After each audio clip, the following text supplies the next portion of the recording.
Bonjour, je vous présente mon pays, Srok Khmer, le Cambodge. Autrefois au Cambodge, la princesse Leyi, le premier chef khmer, avait la responsabilité de mener le pays avec un régime matriarcal. C'était la mère qui dirigeait tout et tout était dirigé au nom de la mère. Et tout a été fait aussi pour imposer la suprématie de la mère. C'était dans cette idée d'imposer le système matriarcal que l'on désignait les citoyens du pays sous le nom de Khmer, qui signifie simplement celui qui est subordonné ou soumis à l'autorité de la mère. En effet, dans Khmer, il y a le mot Me qui veut dire mère. L'an 50 après Kadim, brahman hindou venant de la Malaisie, passait par le port de Hor-El, le port de Hor-El,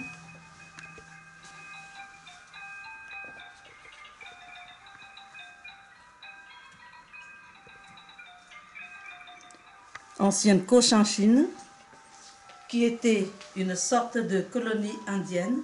À cette époque, comme l'on sait, s'était emparé du royaume Khmer après un sérieux combat naval contre la reine du pays du nom de Liyi.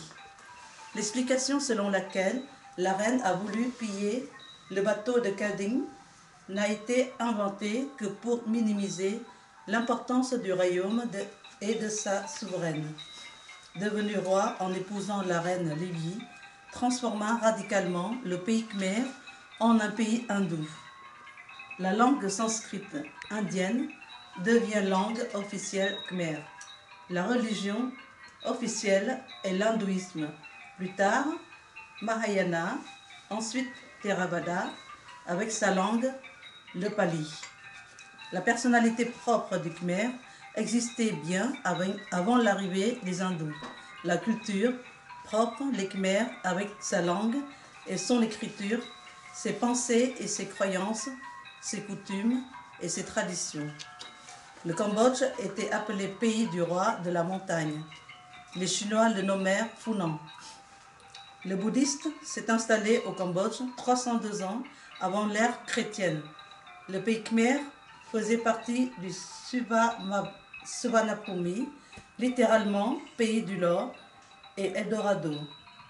L'écriture en usage était d'origine indienne.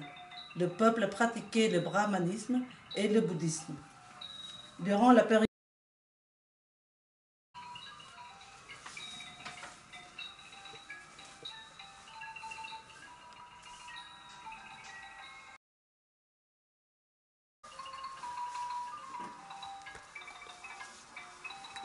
Jayavarman Kading est un souverain du Punam, décédé en 514. Aux environs 6e-7e siècle, une sécession en Tienla de terre, Tienla de l'eau, pour former l'Empire Khmer. Dans la province de Takev, Phnom Da, qui fut un haut lieu religieux de la cité pré-angkorienne d'Angkor Borei, berceau de la civilisation khmer.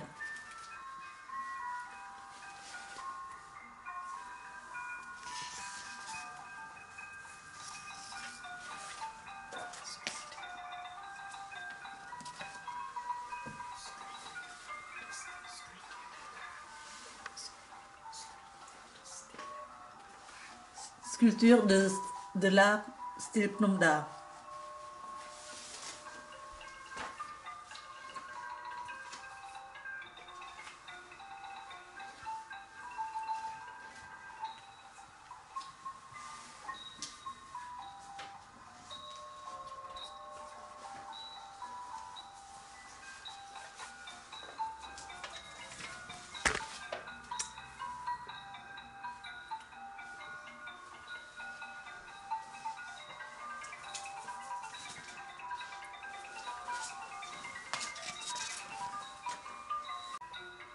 La période de 616 à 628 règne d'Istanavarman Ier. La capitale est à Sambo Preko. Les trois sites pré-angkoriens, le groupe du Nord, le groupe du Central, le groupe du Sud, Il regroupe tous aux alentours de 130 temples en grès, en 2017 classés comme patrimoine mondial de l'UNESCO.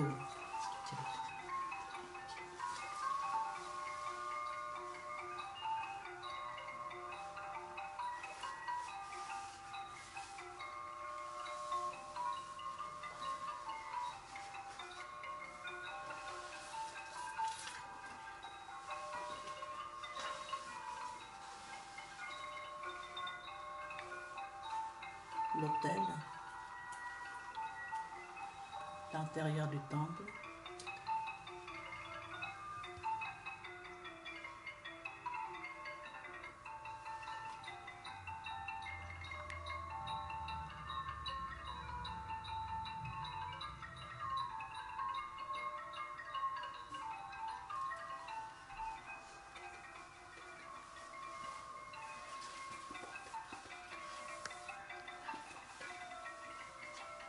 La porte,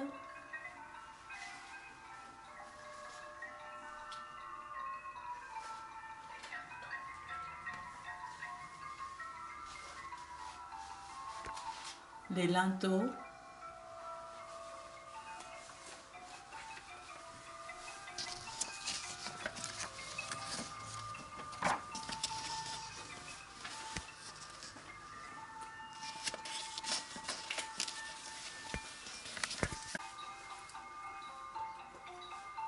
période pré-angkorienne.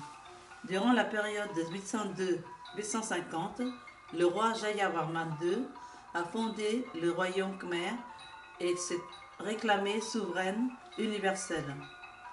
En 877 et 889, dans la capitale de Relur, le roi Indravarman Ier a fondé les temples Bakong et entouré par des petits temples de Praco, dédiés aux parents défunts.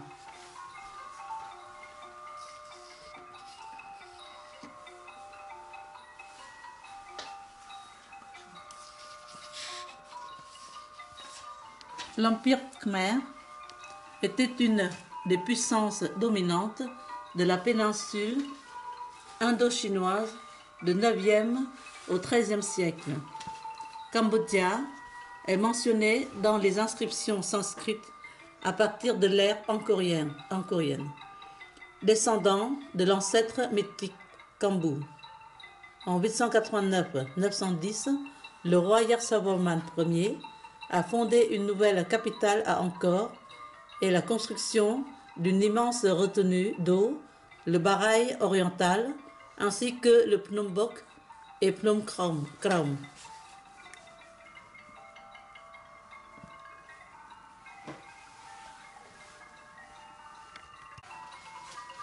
En 928-940, le roi Jayavarman IV a déplacé la capitale de Korkai.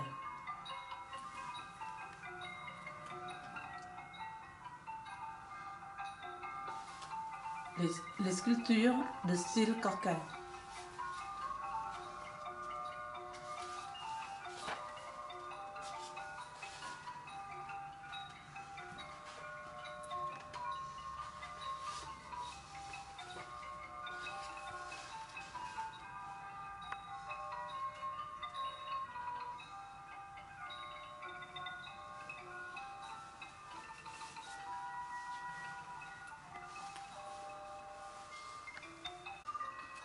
Les cultures de style Korkai.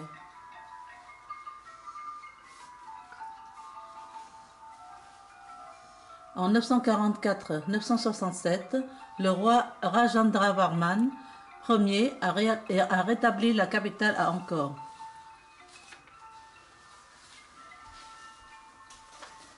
En 1181-1218, règne le Jayavarman VII.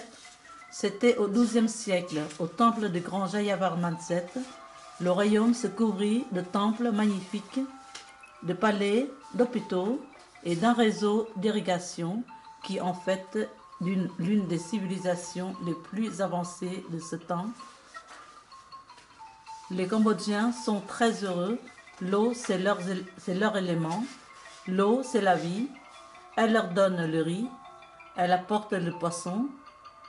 Les Khmers récoltent le riz, cueillent et pêchent, jardinent quelques herbes dans de minuscules jardins, mangent des bananes et dansent.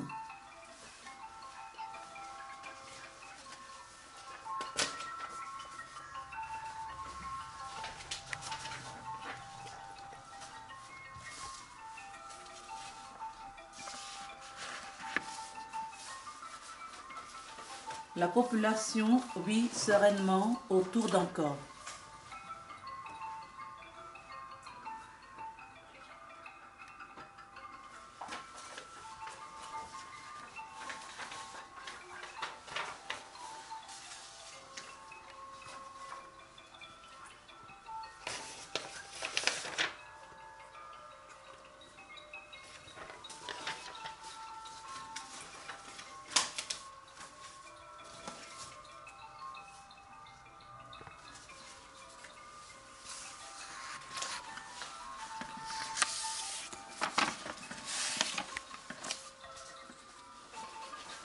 Le Baraï oriental.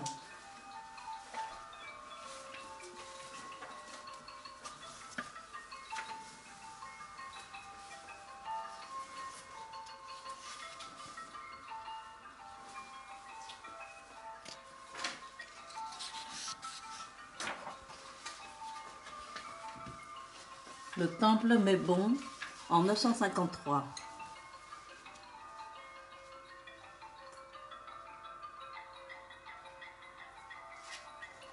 Le temple Préop en 961.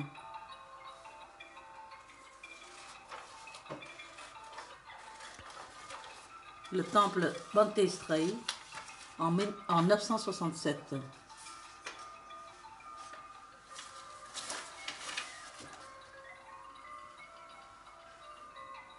De sculpture de style Bantestrei.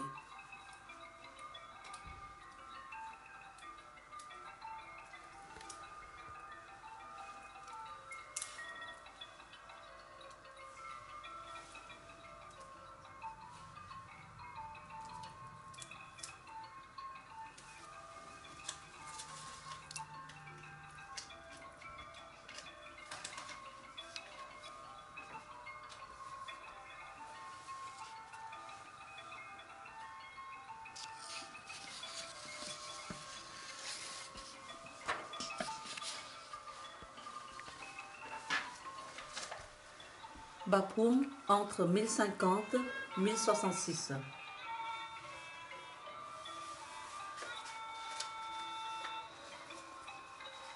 Pimai en Thaïlande en 1080-1107, actuellement en Thaïlande.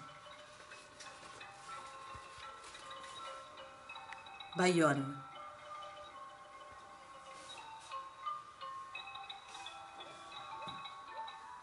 « 1186, Taproum.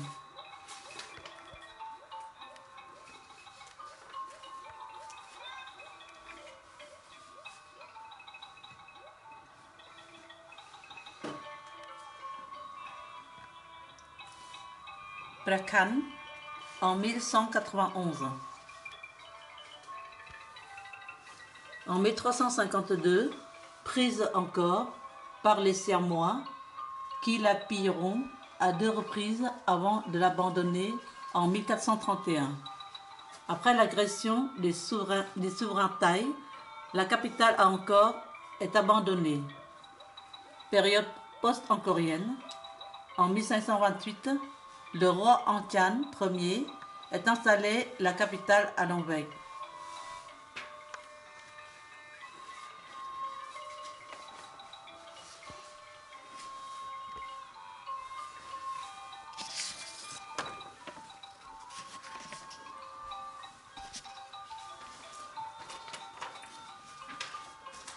En 1594, chute de Longbek, la capitale est installée à Odong en 1620.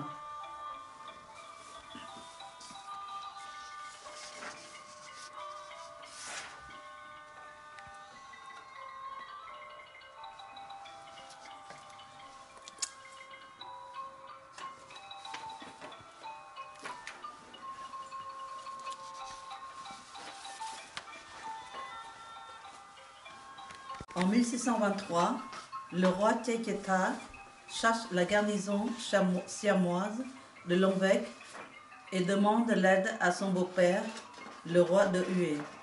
En échange de son appui, le roi Hue obtient l'autorisation de fonder des établissements vietnamiens dans la région Saigon. Peu à peu, les Vietnamiens ont poursuivi leur progression de nord vers le sud, remplacé les Khmers dans le delta du Mekong. En 1658, un corps expéditionnaire vietnamien a intervenu dans les luttes pour le trône khmer. En 1660, le Cambodge commença à payer un tribut de vassalité au Vietnam. En 1841, annexion du Cambodge par les Anamites. Le vocabulaire khmer est un rapport massif de sanskrit et de pali. Différences régionales. Il existe plusieurs différences régionales au Cambodge.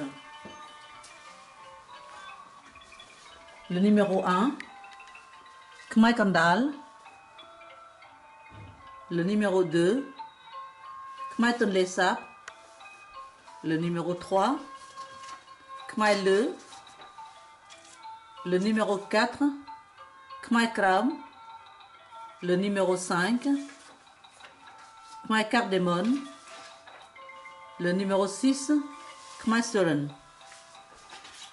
Khmer Le parlait des montagnes. Khmer Kandal parlait du centre-dit national.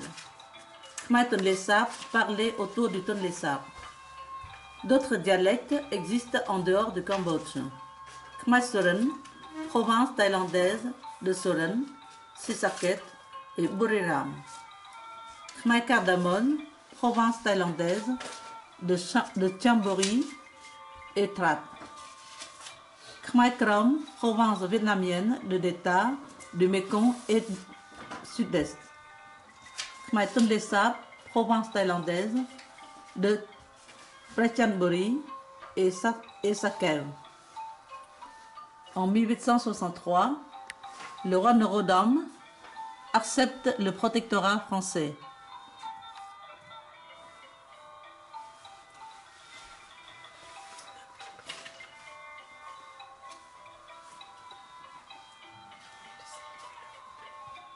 En 1867, installation de la capitale à Phnom Penh.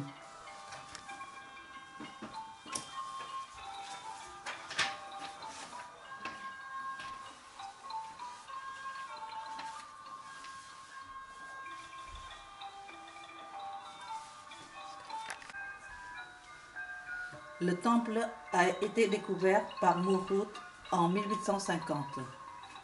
À la vue de ce temple, l'esprit se sent écrasé, l'imagination surpassée. On regarde, on admire, et saisi de respect, on reste silencieux, car où trouver des paroles pour louer une œuvre architecturale qui n'a peut-être pas, qui n'a peut-être jamais eu son équivalent sur le globe. L'or, les couleurs ont presque totalement disparu de l'édifice. Il est vrai, il n'y reste que des pierres, mais que ces pierres parlent éloquemment, comme elles proclament haut le génie, la force et la patience, le talent, la richesse et la puissance de Khmer ou Cambodgiens d'autrefois. L'un de ces timbres figurait avec honneur à côté de nos plus belles basiliques. Il emporte pour le grandiose sur tout ce que l'art des Grecs et des Romains a jamais édifié. Un travail de géant, travaux prodigieux dont la vue seule peut donner une juste idée et dans lesquels la patience, la force et le génie de l'homme semblent s'être surpassés afin de confondre l'imagination. Mais quel Michel-Ange de l'Orient a pu concevoir une pareille œuvre?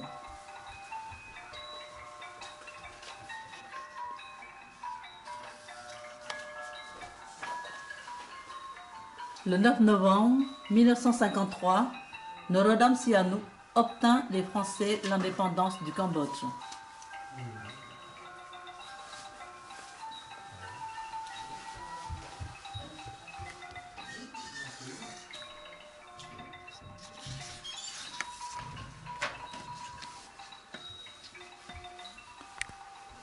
Le général de Langlade remettait la médaille au drapeau khmer. L'indépendance nationale est proclamée le 9 novembre 1953.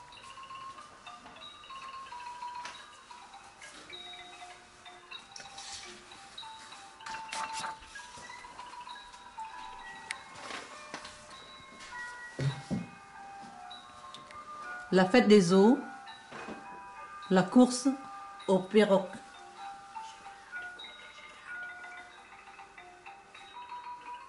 Le général de Gaulle.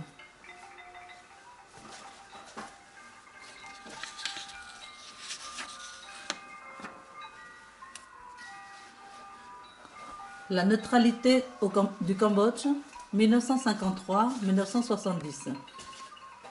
Et la visite du général et Madame de Gaulle à Phnom Penh en septembre 1967.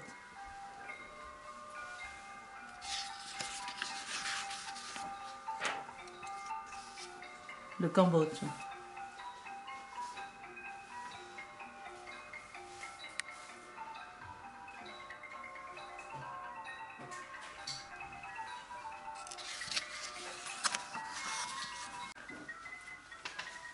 Le 9 octobre 1970, proclamation officielle de la République khmer. Avril 1975, un régime totalitaire de Khmer Rouge. Janvier 1979, invasion du pays par le Vietnam. Un nouveau nom officiel du Cambodge, la République populaire du Cambodge. 1979, l'invasion des armées vietnamiennes au Cambodge.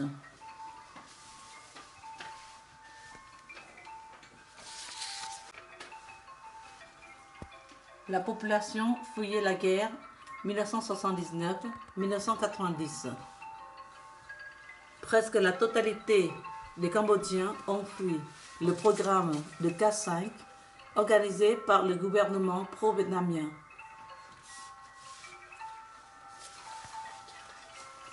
À la frontière thaï.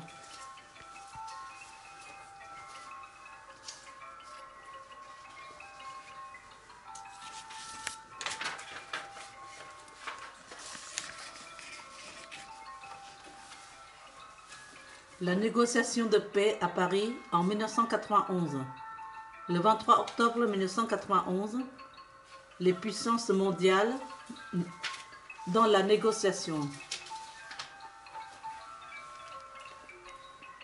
Les ministres des Affaires étrangères participent à la conférence de paix de Paris sur le Cambodge, pose avant la réunion le 23 octobre 1991.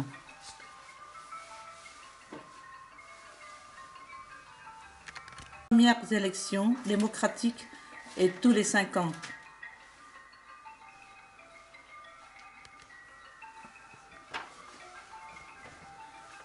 La seconde visite de Sa Majesté Norodom Sihanouk à Paris en 1996.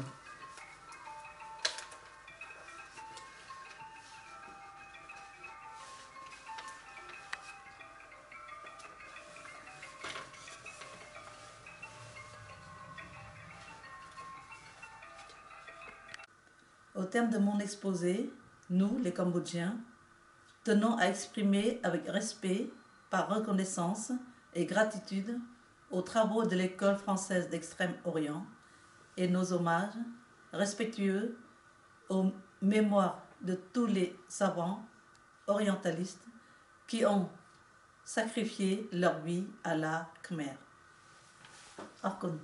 Merci.